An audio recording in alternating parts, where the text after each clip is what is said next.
Fala galera, tudo bom? Professor Almir aqui mais uma vez para uma aula de geografia nossa, beleza? Só para avisar, essa daqui vai ser uma aula que vai complementar o que a gente viu nas últimas aulas, tá? E a partir da semana que vem vamos começar a desenvolver as nossas revisões para a APS, tranquilo? Então vamos voltar a ver aquilo que nós vimos lá atrás no início do ano para trabalhar bem esses conteúdos, beleza? Show! Então vamos começar hoje. Primeiro, então acho que a aula hoje vai ser mais rapidinha, justamente por conta dessa configuração, tá? Primeiro ponto é justamente pensar a proximidade e a distância das regiões em relação ao mar. Portanto, estamos falando de dois fenômenos, o de maritimidade e o de continentalidade. Tranquilo? E aí, para a gente começar a trocar uma ideia, a gente tem que ter em mente o quê?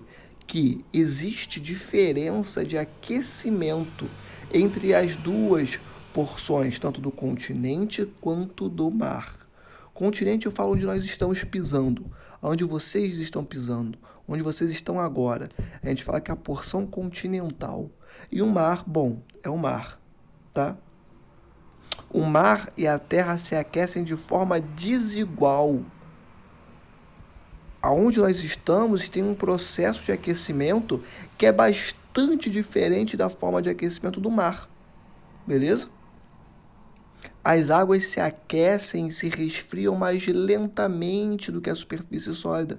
Então, enquanto que a superfície sólida, enquanto que aonde nós estamos, o continente, ele se aquece e ao mesmo tempo ele perde calor com muita facilidade, o oceano demora mais para ganhar calor, como também demora mais para perder este calor, tá? Então, o continente ele perde calor e ele ganha calor com muito mais rapidez, enquanto que o oceano demora mais para ganhar esse calor, demora mais para se resfriar.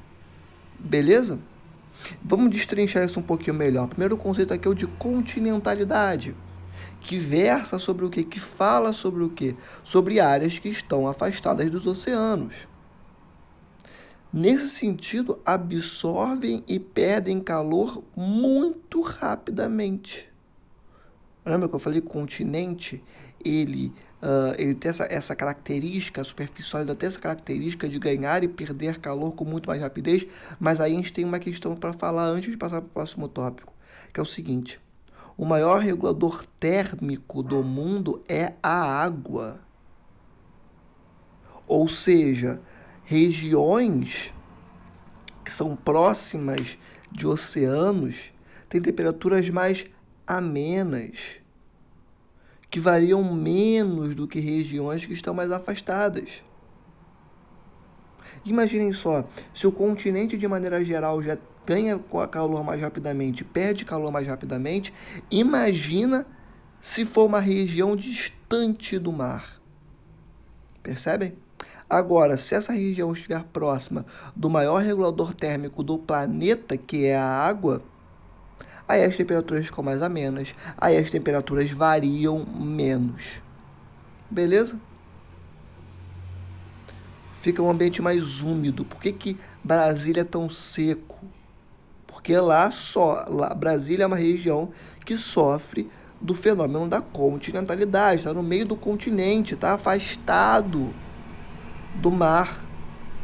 Dessa forma, as temperaturas variam com muito mais rapidez, com muito mais facilidade. Beleza? Obviamente, sofrendo grande variação de temperatura. Beleza? O próximo tópico qual que é? É o fenômeno da maritimidade. Maritimidade. Está próximo de quem? Do mar, né, gente? Então, são áreas próximas ao oceano. Lembrando que mar é a porção do oceano que entra em contato com o continente, tá? Então, as áreas próximas ao oceano, áreas próximas ao mar, enfim.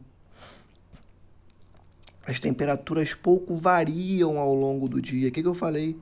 Se você está mais próximo do maior regulador térmico do mundo, que é a água, suas temperaturas variam menos durante todo o dia. São temperaturas mais estáveis, são temperaturas mais amenas, uma variação térmica menor. Beleza? E eu tô falando pra caraca de variação de temperatura esse tempo todo. Mas qual que é o termo técnico que nós damos para a variação de temperatura? Bom, esse termo técnico é amplitude térmica. Amplitude térmica, portanto, é a variação de temperatura entre os dias e as noites e ao longo do ano. Então, a variação de temperaturas entre dias e noites e ao longo do ano é amplitude térmica.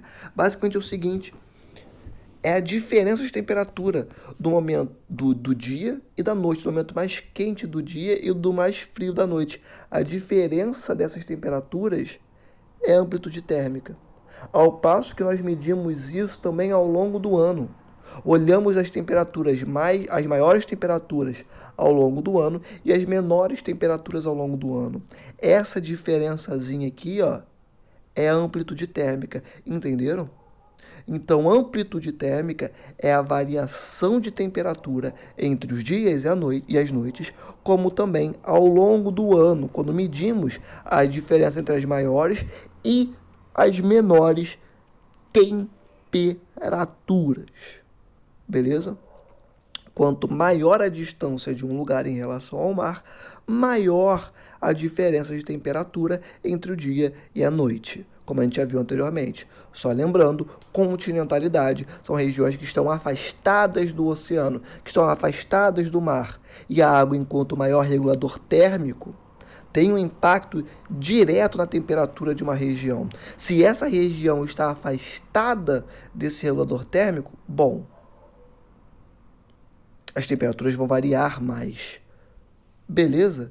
Enquanto que as regiões que sofrem do fenômeno de maritimidade estão mais próximas do mar. Logo, temperaturas mais amenas e temperaturas que variam menos. Tranquilão, gente? É muito comum termos em regiões que sofrem do fenômeno da continentalidade, que, portanto, possuem maior amplitude térmica.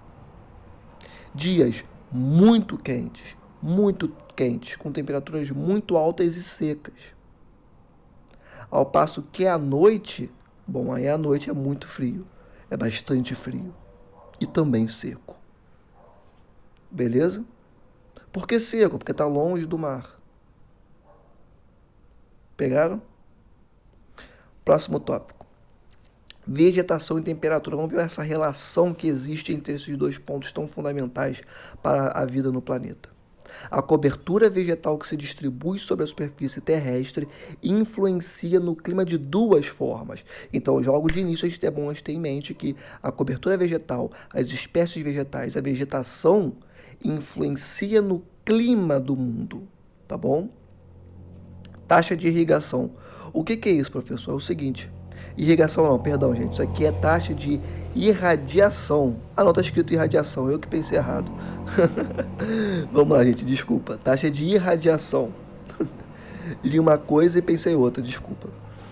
Quanto mais árvores tivermos, menor o contato dos raios solares com o solo.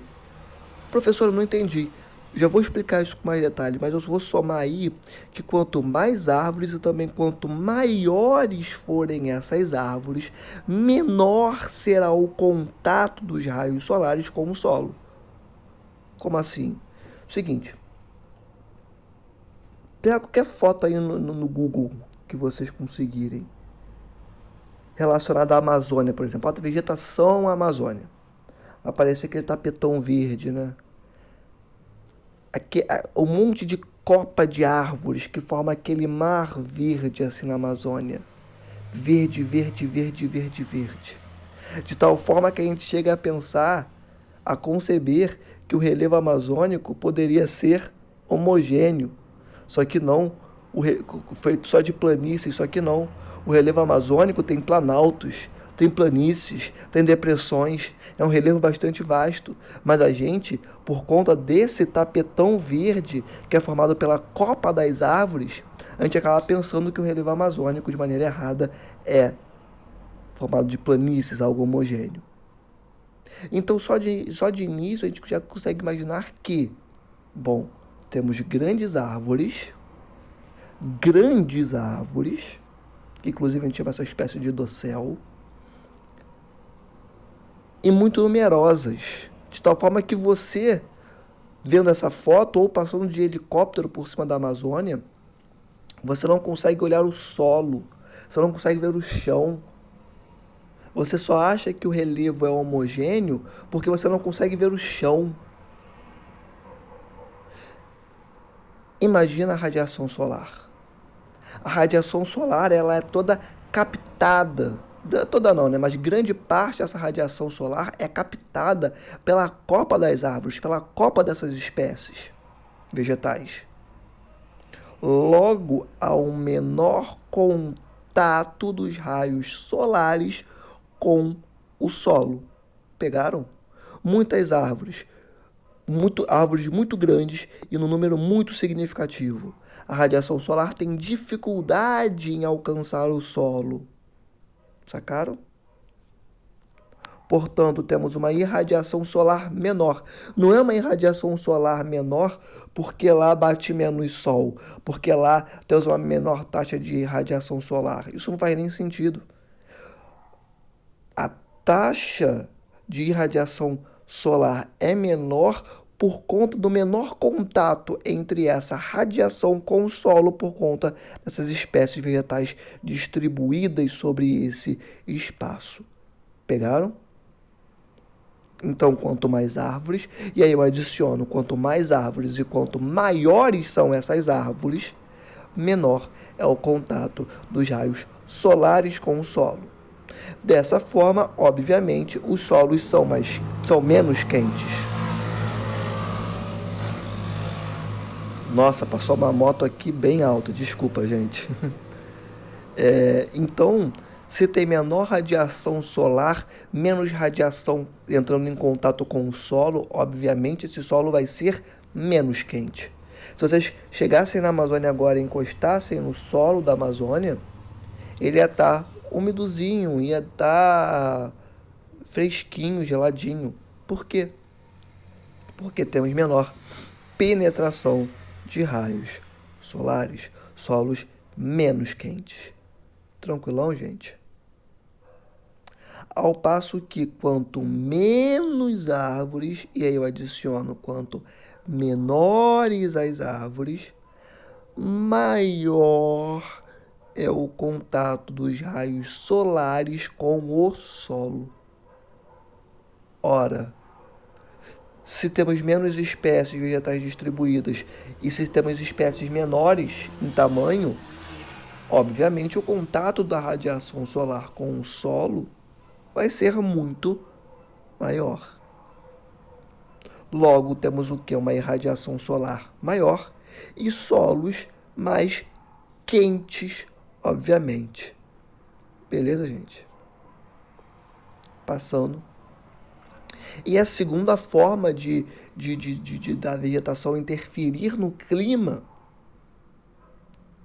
que eu vejo enquanto uma das mais interessantes, é justamente a evapotranspiração. Já falamos sobre ela em outros momentos, mas a gente retoma aqui.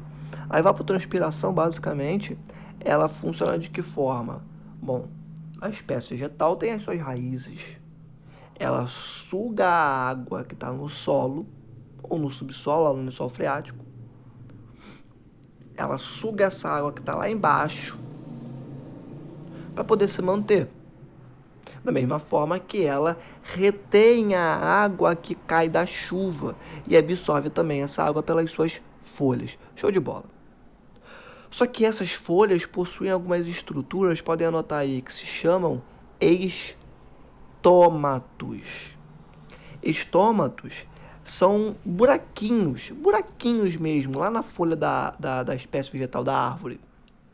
Que esses buraquinhos abrem e fecham.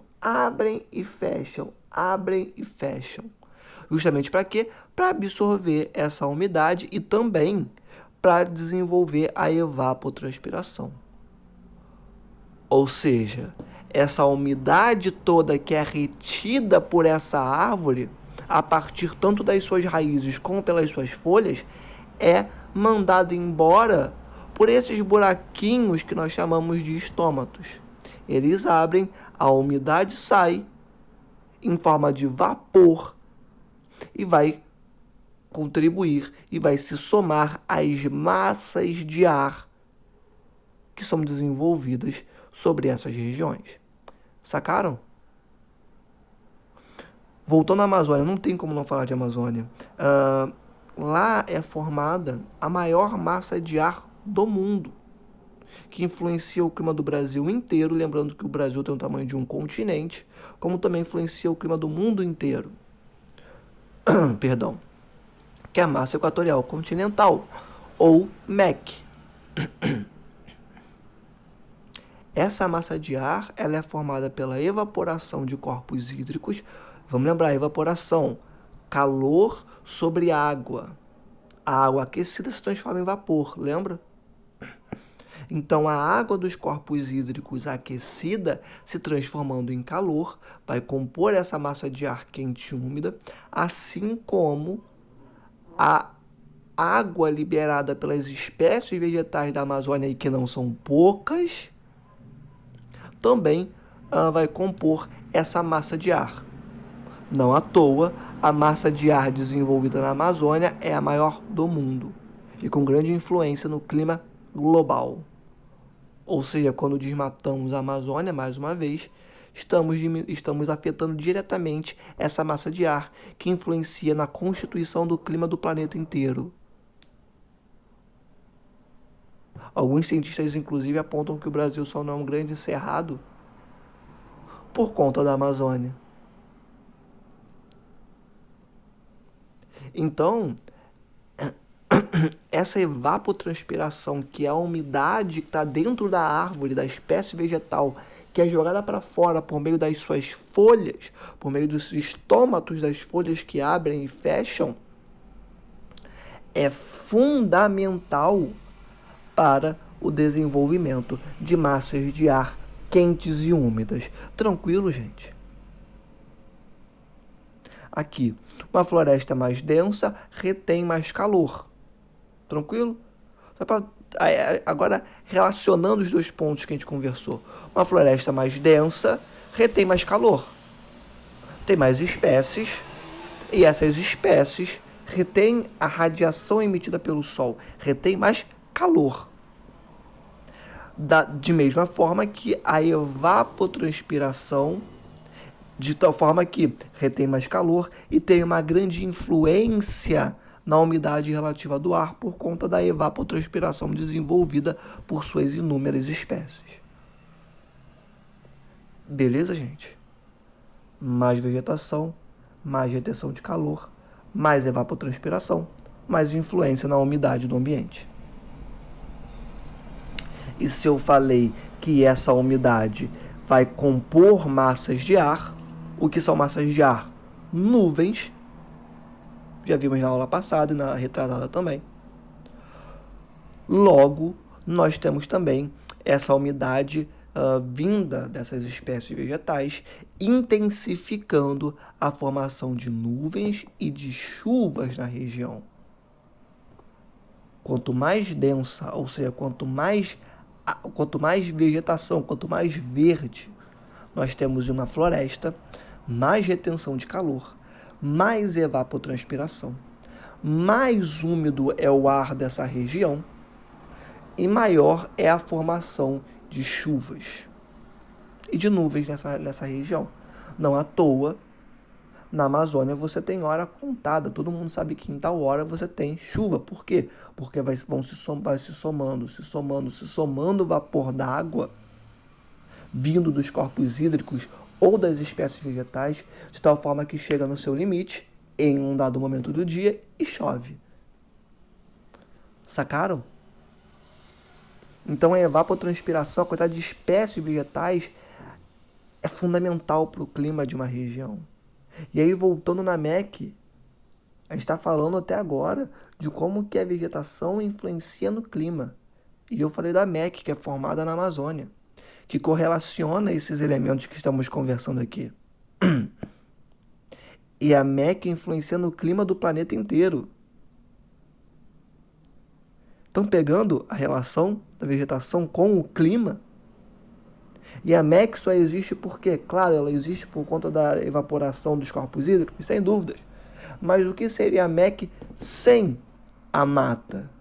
Ela não seria. Ou seria muito, muito, muito, muito, muito, muito menos do que ela é hoje em dia. Ou seja, uma influência absurda dessa vegetação em relação ao clima. Não só da região norte, como também de todas as outras regiões do Brasil, como também de todo o planeta. Pegaram a influência da vegetação no clima? Da mesma forma que nós temos que uma floresta menos densa retém menos calor e sua evapotranspiração é menor. Exemplo, Caatinga. Tranquilo? Caatinga nordestina, vegetação menos densa, menos calor, menos evapotranspiração. Professor, por isso que a Caatinga, por isso que o Nordeste ele passa por secas?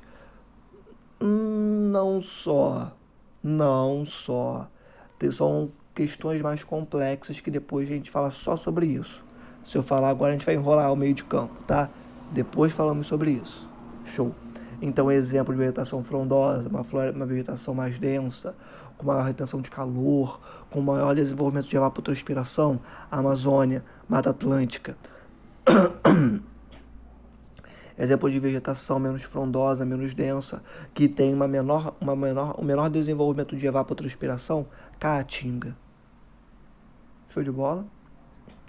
Próximo tópico, vento. O que é o vento? Vento é o ar atmosférico em movimento. E quem compõe esse ar atmosférico? As massas de ar. Que são formadas pelo quê? Pela evaporação de corpos hídricos e de vegetações, com a evapotranspiração. Vocês estão vendo como tudo se conecta? Como geografia não é uma coisa separada, um ponto do outro? Como todos os elementos que nós estudamos são absolutamente interligados uns com os outros? Qual a importância da Amazônia para o clima? Porque se você derruba, acaba a evapotranspiração. Ao mesmo tempo que todo aquele dióxido de carbono retido pela vegetação é jogado para a atmosfera, complexificando o aquecimento global. Olha outro elemento aí relacionado à vegetação. E de um conteúdo que a gente estuda na geografia. Falamos na aula passada, inclusive. Não tem como entender a geografia de maneira isolada. Tudo é absolutamente conectado. Tudo bem? Então, o vento é ar atmosférico em movimento. Ar atmosférico é formado por massas de ar. Logo, o vento é massa de ar em movimento. Pegaram? E aí nós temos uma área ciclonal, que é uma área receptora de ventos. Ela está recebendo esses ventos. E uma área anticiclonal. Bom, se a ciclonal recebe os ventos, a anticiclonal tem esses ventos mandados para longe, dispersados. Tranquilo? Ciclonal recebe, anticiclonal dispersa. Ciclonal recebe, anticiclonal dispersa. Ciclonal recebe, anticiclonal dispersa, manda embora. E lembrem-se disso, tudo bem? Com isso, nós temos o princípio da circulação dos ventos da atmosfera. A gente pode falar tanto o princípio da circulação dos ventos como o princípio da circulação da atmosfera, porque, afinal de contas, tudo isso se desenvolve na atmosfera. Tranquilo? E do que tá área ciclonal, anticiclonal, mas por que você está falando isso toda hora? Pelo seguinte, a gente já conversou sobre pressão atmosférica. Mas agora eu quero adicionar um elemento a essa nossa conversa, tá? O que nós temos? Áreas de baixa pressão e áreas de alta pressão.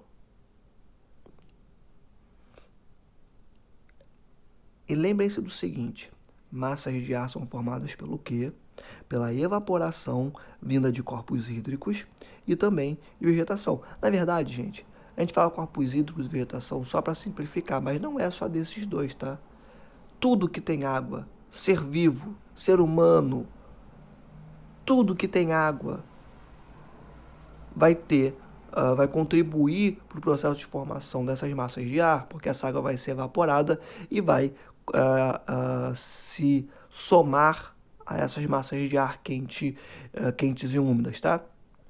Então, tem regiões que são mais quentes no planeta. E se essas regiões são mais quentes, elas vão ter maior formação de quê? De massa de ar. E massa de ar basicamente é o quê? É vapor d'água subindo, não é? Você tem a água ali, você tem um corpo hídrico ali, você tem a vegetação ali, você tem todos os elementos dispostos sobre esse espaço e está ocorrendo a evaporação, ou seja, muito calor, e a água está passando do estado físico de líquido para gasoso. Vira vaporzinho, vapor de água, vapor d'água, sacou? Vapor d'água é a água que mudou de estado físico, do líquido para o gasoso. Show? Então essa água está evaporando, está virando vaporzinho, está virando gás. Então ela está o quê? Ela está subindo. Essa água está subindo, está evaporando, virou vapor d'água. O próprio nome já diz, vapor d'água. Beleza? Então está evaporando. Mais calor, mais evaporação, maior formação de quê? De massas de ar. Show de bola. Essa é uma região ciclonal. Todos esses ventos, toda essa umidade, todo esse vapor d'água está sendo agrupado, está subindo para formarem massas de ar. Beleza. Só que acontece, a Terra gira. A Terra gira. E essas massas de ar não vão ficar paradas ali onde elas estão. Não vão. Elas vão se movimentar. Porque a Terra gira. Só que acontece, essas massas de ar, elas vão recebendo cada vez mais e mais vapor d'água. E continuam se movimentando, tá? Estão se movimentando e recebendo vapor d'água, vapor d'água, vapor d'água. E vão alcançando maiores altitudes e se movimentando. Ou seja, conforme elas vão se deslocando, elas vão precipitando. Essas massas de ar vão ganhando altitude e vão se movimentando, porque a Terra gira. Então vão se movimentando e vão chovendo, vão se precipitando conforme se deslocam. Tudo bem? Com isso, elas vão perdendo o quê? Densidade. Por quê? Porque está chovendo. Ela está andando, a massa de ar está andando, está chovendo.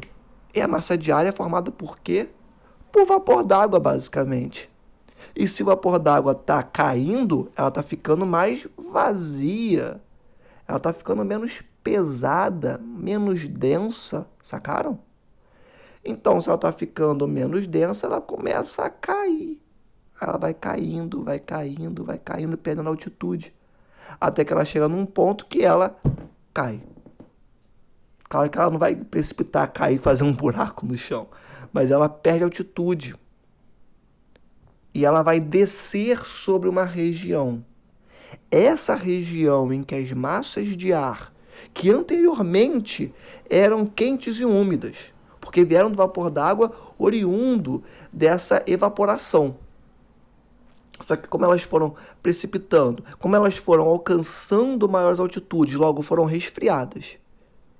E foram chovendo, chovendo, chovendo, chovendo, elas descem como?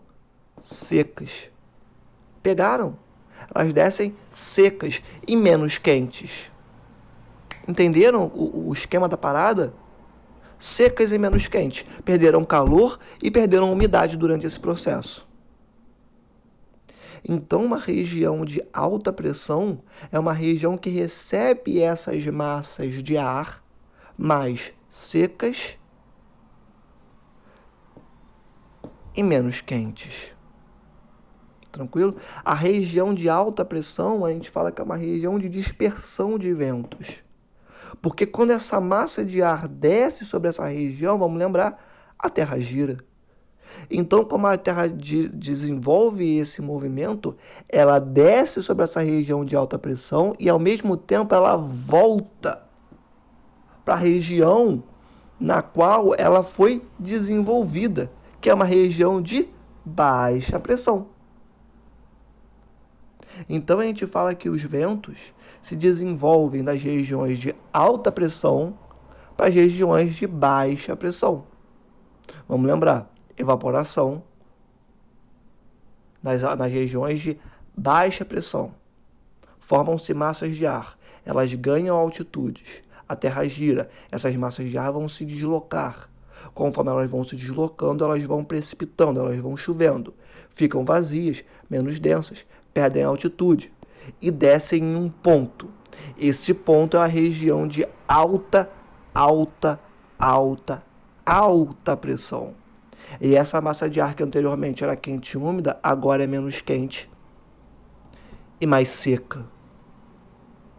Só que conforme ela desce, porque a Terra gira, ela volta para a região na qual ela se desenvolveu, que é uma região de baixa pressão. Por isso que nós dizemos que os ventos são das regiões de alta pressão para as regiões de baixa pressão. Se deslocam das regiões de alta pressão para as regiões de baixa pressão. Pegaram? Tranquilinho? Então vamos continuar aqui. Aranha ciclonal dispersa ventos, já falamos sobre isso. Princípio da circulação dos ventos, princípio da circulação da atmosfera, já falamos sobre isso. Os ventos, né, se deslocam das áreas de alta pressão para as áreas de baixa pressão, já falamos sobre isso. Os ventos surgem a partir das diferenças de pressão da Terra, ponto importante. Tudo isso que eu falei com vocês aqui não se desenvolve a partir de uma região de baixa pressão para uma região de alta pressão e da região de alta pressão para a região de baixa pressão no retorno. Ou seja, se não existisse diferença de pressão entre os diversos pontos, não aconteceria esse processo de circulação atmosférica, de circulação dos ventos. Portanto, é um fenômeno, o surgimento dos ventos depende das diferenças de pressão da Terra. Pegaram? Tudo isso está envolto em uma lógica que depende das diferentes pressões existentes nos diversos pontos do planeta. Ou seja, regiões tórridas, regiões de baixas latitudes, como o Brasil, são regiões de baixa pressão. Já regiões que têm latitudes mais altas, como Estados Unidos, Canadá, são regiões de alta pressão. Por quê? Porque essas regiões têm menor incidência de raios solares, por conta do ângulo de inclinação do planeta que já vimos nas outras aulas. Os raios solares precisam se entortar um pouquinho para chegar até ali. Não chegam tão perpendicularmente como acontece com as regiões de menores latitudes, como é o caso do Brasil. Então o Brasil ele recebe mais calor, ele recebe mais radiação solar. Logo tem maior evaporação, enquanto que Estados Unidos, Canadá tem menos radiação, logo gera-se menos calor. Se gera-se menos calor, logo temos um menor processo de evaporação, menor formação de massas de ar, portanto, são regiões de alta pressão, enquanto que o Brasil é uma região de alta pressão. Professor, vai ser sempre assim? Não. Nós podemos ter algumas exceções em algumas regiões pontuais, tá? Algumas configurações climáticas e geomorfológicas podem diferenciar esse processo geralzão. Mas eu não vou falar agora para vocês, porque senão vai confundir a cabeça de vocês. E esse conteúdo já é bastante complexo da maneira como está, tá bom? Então, quanto menor a latitude, quanto maior a irradiação solar, mais calor é gerado, logo menor é a pressão nessa região. Enquanto que as regiões de maiores latitudes, as regiões de menores temperaturas, de menor formação de calor, são regiões de altas pressões, porque elas recebem essas massas de ar. São regiões dispersoras de massas de ar. E de lá é que partem os ventos que chegam aqui, que a gente sente na rua. Beleza? E aí, tanto em escala global como em escala local, tá? Os ventos surgem a partir das diferenças de pressão da Terra. Beleza? E aqui tem um esqueminhazinho que eu fiz para vocês aqui no Excel, que narra basicamente isso. RB é região de baixa pressão e RA é uma região de alta pressão. RB está desenvolvendo um processo de evaporação muito alto, essas massas de ar estão se deslocando rumo à região de alta pressão, até que elas perdem altitude, porque foram se precipitando durante todo esse processo, até que perdem altitude e descem nas regiões de alta pressão, e a setinha de retorno é porque como o planeta gira, essas massas de ar que desceram mais secas e menos quentes voltam para as regiões de baixa pressão, das quais elas foram formadas. Tranquilo? E aqui tem um outro desenho que eu acho que também dá uma ajudinha melhor, né? Aqui, ó, região de baixa pressão, ar quente, sobe, vento, desceu, área de alta pressão, ar frio, tá? Eu falei menos quente porque colocar que ele fica muito, muito frio é uma generalização, né? Então eu prefiro falar menos quente, mas pode colocar frio, tá? Frio tá tranquilo. Então ele desce menos quente ou frio e mais seco, tá? E aqui no retorno dessas regiões de alta pressão para as regiões de baixa pressão, nós temos o quê? O vento balançando essas duas arvorezinhas. Estão vendo? E aqui embaixo, a superfície da Terra. Sacaram como é que esse processo se desenvolve? Interessante, né? Aqui agora nós temos as brisas. O que são brisas? Brisas são ventos locais desenvolvidos em áreas de alta pressão. São os ventos que acontecem ali, ó, que vocês estão sentindo naquele momento. O primeiro tipo de brisa é a brisa que se desenvolve durante o dia, tá? Que é a brisa marítima. E aí a gente vai ter que lembrar agora do início da nossa aula. Professor, por quê? Porque lembra que eu falei que o mar e o continente ganham e perdem calor de maneiras diferentes uns dos outros?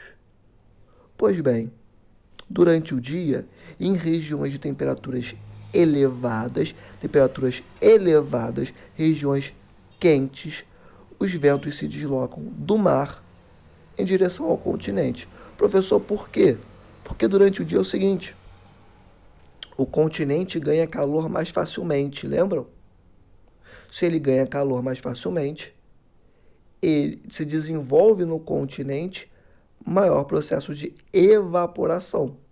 Só que o mar, a água não demora mais para poder acumular calor, para reter calor.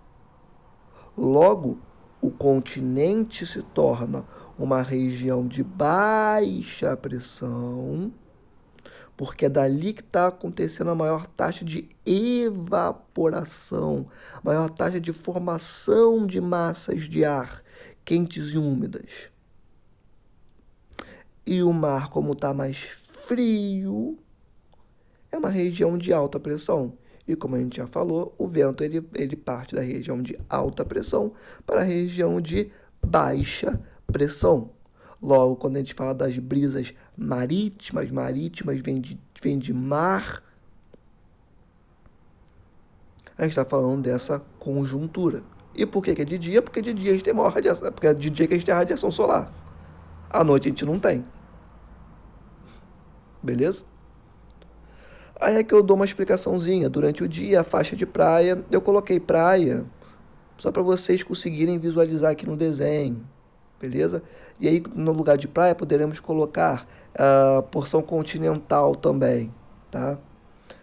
Vamos continuar. Durante o dia, a faixa de praia se aquece rapidamente, reduzindo a pressão atmosférica do local. O mar está com temperaturas menores, provocando uma elevação de pressão, tornando-se uma zona anticiclonal. Se é uma zona anticiclonal, é uma zona dispersora de ventos, é uma região de alta pressão. Por que é dispersora? Por que é anticiclonal? Porque bate ali e volta, bate e volta, bate e volta, bate e volta. Sacou?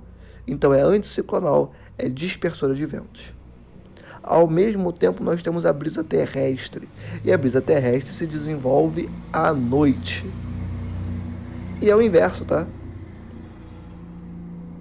Eu não falei que o continente ele ganha calor muito rapidamente, da mesma forma que ele perde calor com muito mais rapidez. E o mar, ele demora mais para conseguir calor e demora mais para perder esse calor? Pois bem, quando vai ficando de noite, o continente fica frio. A temperatura muda rapidamente. Enquanto que o mar passou o dia todo absorvendo aquele calor. Ou seja, à noite o mar vai estar mais quente, enquanto que o continente vai estar mais frio. Logo, agora quem é a região de baixa pressão?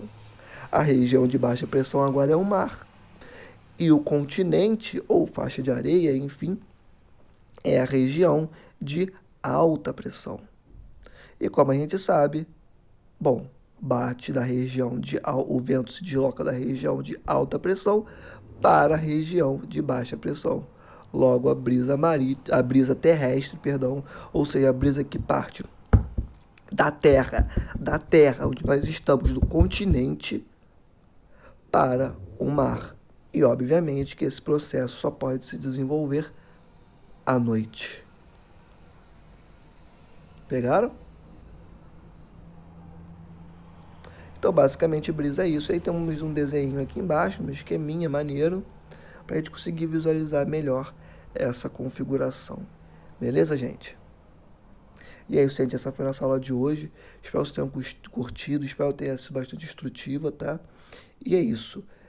Terças e quartas, plantões, de 9 às 12. Qualquer dúvida, qual é a sua dúvida, ou me procurem. E tamo junto, gente. Sempre se lembrem, vai ficar tudo bem. E é isso. Semana que vem a gente começa a revisão para PS. Beijo, gente. Tchau, tchau.